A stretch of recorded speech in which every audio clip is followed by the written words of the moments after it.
రెండు కోళ్లను కలిపించి వాటి చేత 10ంటిని కనిపించి అల్లారు ముద్దుగా ముద్దుగా పెంచి ముద్దకు ముక్కగా మింగే జీవి ఒక్కడే.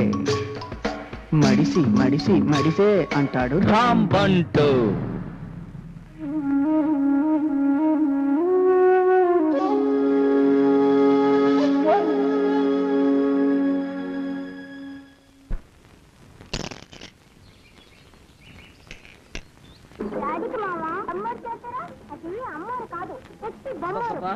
ఇక్కడ పుట్టముచ్చులే. ఆ కోయకుర్రాడు మాయదారి ఇద్దరితో రాజాగారిని బుట్టలో వేసుకున్నాడు. ఒరేయ్, టీవీ కట్టేరా. రేపో మాపు అడవిలో గుంపంతా కోటలో దూరి దోచేసుకుంటారు.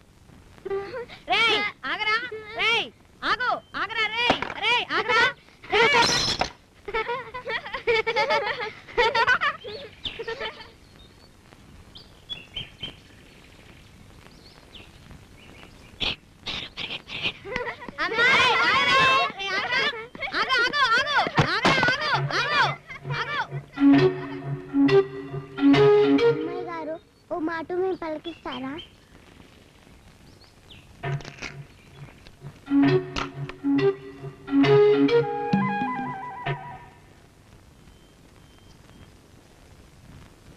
చూసావా ఎంత పంతవో.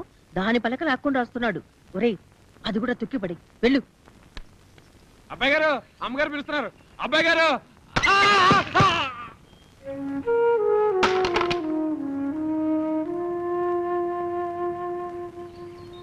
నాకే సతుకులొద్దు. ఎందుకని? నేను సతుకోను. నేను ఒప్పుకోను. అయినా నీకు ఇంత బాగా చదివిస్తుంటే చదివేందుకొద్దు? అదంతే అంటే ఇది అంతే. ఓ బడి బా. నేను బడికెళ్ళను, అడవికే వెళ్తాను. అడవిలో ఏముంది? పులి మేక చంపడం అంతేగా. మా అడవిలో పులి మేకనే కరుస్తుంది, మేక గడ్డినే కరుస్తుంది. మీ అడవిలో మనిషిని కరుస్తాడు. నేనంతా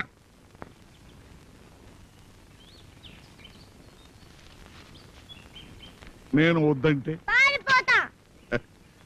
నువ్వు నన్ను ఎదిరించినా చెప్పకుండా పారిపోయినా మీ అయ్యను మోసం చేసినట్టే తెలుసా? అదలా? మీ అయ్య నీ చేతిని నా చేతిలో పెట్టి ఒట్టేసిపోయాడు కదా. అందుచేత నువ్వు ఎప్పుడూ నా దగ్గరే ఉండాలి. సరే. గుడ్. గుడ్ కాదు, మా అయ్య నీ కాడే ఉందమన్నాడు కానీ చదివించమలేదు కదా. అవును, అయితే అదంతే. నీ కాడే ఉంటాను కానీ చదువుకోలేదు. అదంతే.